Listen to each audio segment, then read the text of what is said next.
জগন্নাথ দেবের রথযাত্রা একটি প্রাচীন এবং গুরুত্বপূর্ণ হিন্দু উৎসব, যা ভগবান জগন্নাথ, বলরাম এবং সুভদ্রার প্রতি উৎসর্গীকৃত।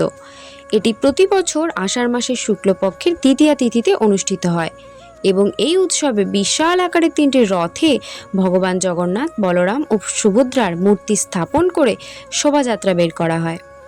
পুরীর জগন্নাথ মন্দির থেকে এই রথযাত্রা শুরু হয়ে গুন্ডিচা মন্দির পর্যন্ত যায়।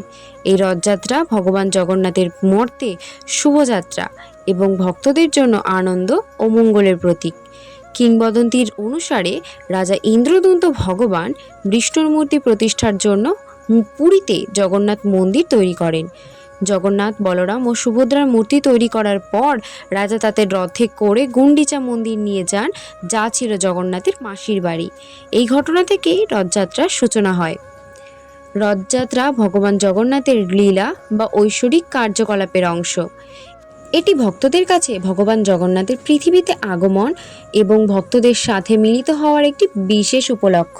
রথযাত্রা একটি বিশাল উৎসব যা পুরীতে 15 দিন ধরে চলে। এই সময় মন্দির প্রাঙ্গণে মেলা বসে এবং বহু ভক্তের সমাগম হয়। আমার কথা বলায় কোনো ভুল ত্রুটি থাকলে অবশ্যই মার্জনা করবেন।